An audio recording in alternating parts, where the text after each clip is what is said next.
براوی خوای بەخشندەی مێرەبان سڵاوتان لێبێت بەڕێزان باز لە جیاوازی نرخی کارەبا لە نێوان عێراق و هەرێم دەکەن. دیارە نرخی کارەبا بەراورد بە عێراق بەرزترە لە هەندێک حاڵەتدا دوهێندەی نرخی کارەبایە لە عێراقدەوە لە هەندێک حاڵەتیشدا بۆ سێهێندە بەرز دەبێتەوە. ئێمە باز لە جیاوازی نرخەکە دەکەین. سەرەتا لە خشتەی وەزارەتی کارەبای عێراق بۆ هەژمارکردنی پارەی کارەبا دەست پێ دەکەین کە بەم شێوەیە لە 1 کیلۆوات تاوەکو 1500 کیلۆوات یەکەی سەرفکردن لە مانگێکدا 1500 کیلۆواتە بەدە دینار بۆت هەژمار دەکە.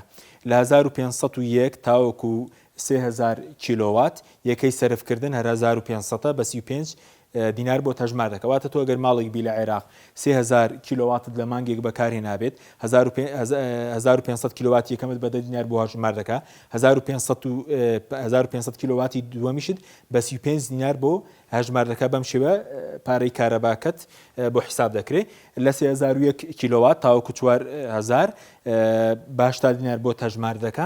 لە 4000 کیلۆواتەوە لە عێراق بە 120 دینار بۆت هەژمار دەکات. بینە سەر خشتەی کارەبای هەرێم وەزارەتی کارەبا کە نرخی کارەبای ماڵانی پێدیاری دەکرێت لە 1 کیلۆوات تاوەکو 450 کیلۆوات بە 18 دینار بۆت حساب دەکات. یەکەی سەرفکردن لە مانگیدا 450 کیلۆوات لە 451 کیلۆوات تاوەکو 900 کیلۆوات بە 24 دینار بۆ هەژمار دەکات. بۆ نمونە تۆ ماڵێکی لە هەرێم 900 کیلۆواتت بەکارێناوە 450 کیلۆوات یەکەمت بە 18 دینار بۆ حساب دەکات وەزارەتی کارەبا 450 کیلۆواتی دوومت بۆ بە 24 دینار بۆ هەژمار دەکات. اینجا لە 901 کیلۆوات تاوەکو 1500 کیلۆوات بە 30 دینار بۆ هەژمار دەکات. لە 1501 تاوەکو 2100 کیلۆوات بە 72 دینار بۆ هەژمار دەکات. لە 2001 تاوەکو 3000 بە 90 دینار بۆ هەژمار دەکات. لە 3001 کیلۆوات تاوەکو 5000 کیلۆوات بە 180 دینار بۆ هەژمار دەکات. و لە 5001 کیلۆوات بەسەرەوە لە هەرێمی کوردستان بە 240 دینار بۆ هەژمار دەکات. بۆ نمونە لە عێراق تاوەکو 1500 کیلۆوات بە 10 دینار بۆ هەژمار دەکات. بەڵام لە هەرێم تاوەکو 1500 کیلۆوات بە 42 دینار بۆ حساب دەکەواتە نرخەکە چەند قاتە نرخی کارەبا لە بینی عێراق و هەرێم. ئێستا نمونەیەک وەردەگرین بۆەوەی جوانتر ڕوون بێتەوە.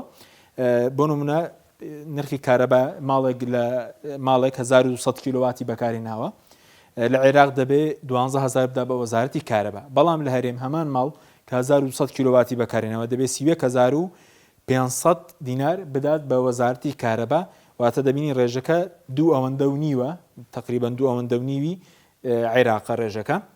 بەڵێ اینجا ماڵێک لە عێراق ئەگەر 1500 کیلۆواتی بەکارێ نابێت لە مانگێکدا 15000 دینار دەدات بە وەزارەتی کارەبا لە عێراق. بەڵام هەمان ماڵ لە هەرێم کە 1500 کیلۆواتی بەکارێ نابێت دەبێت 44100 دینار بدات بە وەزارەتی کارەبا. جیاوازەکە زۆرە لێرە جیاوازەکە بۆ سێهێندە بەرز دەبێتەوە. گەر نمونەیە وەربگرین ئەو 1200 کیلۆواتە لە عێراق و لە هەرێم چۆن هەژمار دەکەی. لە عێراق 1200 کیلۆواتە بە 10 دینار بۆ هەژمارەکە زەربی دەکەی 12000 بۆ دەرەچێت. بەڵام لە هەرێمی کوردستان بەم شێوە وەزارەتی کارەبا دیاری کردووە ئەگەر بۆ نمونە تۆ 1200 کیلۆواتت بەکارێ نابی لە مانگێکە 450 یەکەم بە 18 دینار بۆ حساب دەکات 8100 دینار دەکات. 450 دوم بە 24 دینار بۆ حساب دەکات 10800 دینار دەکات. 300 دینار دەمێنێ ئەویش بە 600 بۆ حساب دەکات 12600 دەکات. کۆی گشتیانە کۆ دەکرێتەوە کۆی گشتی دەرەچێت 31500 دینار 1200 وات 31500 دینار. ئەمە نرخی کارەبای ماڵان بوو لە بینی عێراق و هەرێم. بینە سەر کارەبای بازرگانی بۆ نە کارەبای بازرگانی بۆ هەر کیلۆواتێک لە هەرێم دیاری کراوە 156 دینارە. بەڵام لە عێراق بە پێی زیاد و کەم دەگۆڕێت. بۆ نمونە لە 1 تاوەکو 1000 کیلۆوات بە 6 دینار بۆ حساب دەکات کارەبای بازرگانی. لە 1001 کیلۆوات بۆ 2000 بە 80 دینار بۆ حساب دەکات. لە 2000 کیلۆوات بەسەرەوە بە 120 دینار بۆ حساب دەکات. تۆ ئەگەر خاوەن دوکانێک بیت 2000 کیلۆواتت بەکارێ نابێت 1000 کیلۆوات یەکەمت بە 6 دینار بۆ حساب دەکات 1000 کیلۆواتی دومت بە 80 دینار بۆ حساب دەکات.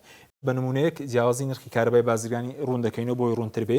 بۆ نمونە ئەگەر دوکانێکی ساردەمەنی هەبێ حکومەت بە نرخی بازرگانی کارەبات پێدەفرۆشێ 5000 کیلۆواتت بەکارێ نابێ ئەو دوکانی ساردەمەنی لە عێراق دەبێت 460000 بدات بە وەزارەتی کارەبای عێراق. بەڵام هەمان دوکان کە لە هەرێم 5000 کیلۆواتی بەکارهێ نابێت ئەو کاتە دەبێت 780000 دینار بدات بە وەزارەتی کارەبا واتە نرخەکە 2 ئەوەندەیە.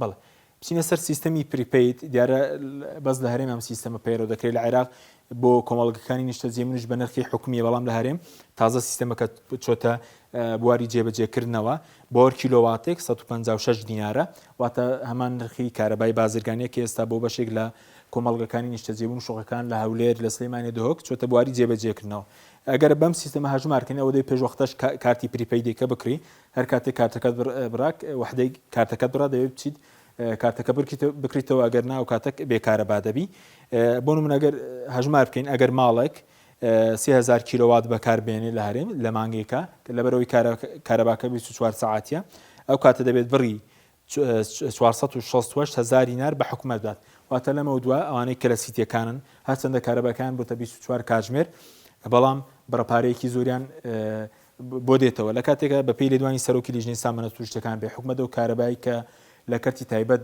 دەیکرێت بە نزیکەی 50 دینارە بەڵام بۆ نمونە بە سێقات دەیفرۆشێتەوە بە ئەو ماڵانەی کە لە بەشێک لە شوقەکان نیشتەجێن و ئێستا لە بەشێکیان کەوتوتە بواری جێبەجێکردنەوە بەڵام ئەوە جیاوازی نرخی کارەبای ماڵان و بازرگانی بوو بەڵام کارەبای نرخی کارەبای کوشتتوکاڵی دیارە لە هەرێم هەرزانترە بۆ کیلۆواتێک 36 دینارە بەڵام لە عێراق 6 دینارە جۆرەکانی تریشەیە کە جیاوازی هەیە لە بینی هەرێم و بەغداد لە پیشەسازی و کارەبای میریش